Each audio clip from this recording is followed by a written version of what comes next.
অবশ্যই সাকিব খানের ছবি বরবাদটাকে আমি ফার্স্ট প্রায়োরিটি দিচ্ছি।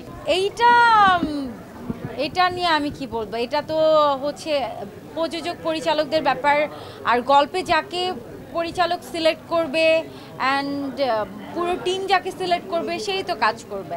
এখন সাকিব খান ইন্ডিয়ান নায়িকা নিয়ে কাজ করছে, এটা আমার মনে হয় এটা টিম হয়তোবা চেয়েছে বা গল্প ডিমান্ড করছে। বাংলাদেশের নায়িকা আছে, এখন সাকিব খান কেন বাংলাদেশের নায়িকা নিয়ে কাজ করছে না এটা তো সাকিব খান ভালো বলতে পারবে, আমি কিভাবে বলবো। অবশ্যই নায়িকাদের উপর পড়ে, বাংলাদেশের নায়িকারা তো অনেক সুন্দর, কেন পড়বে না। সাকিব খান বাংলাদেশের সব নায়িকাকে নিয়েই তো কাজ করেছে, যেমন আমার জীবনে প্রথম ছবি তো আমি সাকিব ভাইয়ের সাথে করেছি, হিটম্যান, যেটা। সো আমার মনে হয় যে ট্রেন্ডিং চেঞ্জ হচ্ছে, সো এই জন্য হয়তো বা ইন্ডিয়ান নায়িকা নিয়ে কাজ করছে, আবার কিছুদিন পরে হয়তো বাংলাদেশের নায়িকা নিয়ে কাজ করবে। আপনারা ভালো বলতে পারবেন বাংলাদেশের নায়িকাদের কি কোনো ঘাটতি আছে আপনি বলেন। নায়িকারা কি কম সুন্দর? অবশ্যই সুন্দরী, কিন্তু ঘাটতি না ঘাটতি এটা কোনো বিষয় না। আমার কাছে মনে হয় হয়তো বা স্ক্রিপ্টে ডিমান্ড করে বা পরিচালক প্রযোজকরা ডিমান্ড করে, সেই জন্য।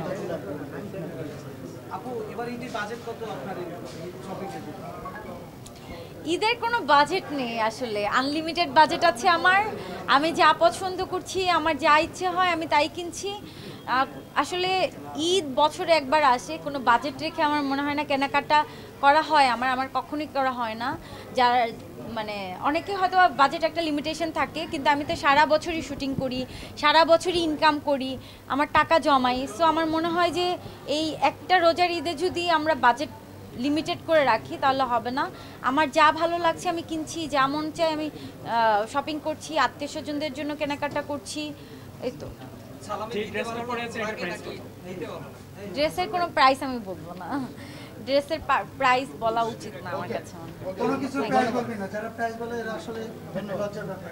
কোনো কিছু প্রাইস না না, থ্যাংক ইউ সো মাচ। সবাইকে ঈদের অনেক অনেক শুভেচ্ছা, ঈদ মোবারক।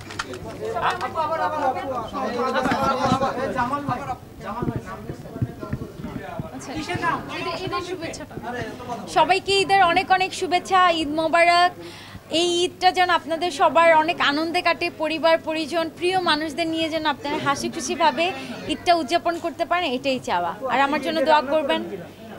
ঈদ মোবারক। ঈদের রান্নাবান্না আমি করি, ডেজার্ট আইটেম করি, একটু সেমাই রান্না করি, কিন্তু ভারী ভারী রান্নাগুলো আম্মুই করে। ঈদের রান্না করে নিজে কিচ্ছু খাওয়া হয় না, সবার জন্যই রান্না করা হয়। আত্মীয় স্বজন, ফ্যামিলি, বন্ধু বান্ধব সবাই আসে বাসায়, তাদের জন্য রান্না করা হয়। দেখা গেল যে আমি কিছুই খাই না ঈদের রান্না করে।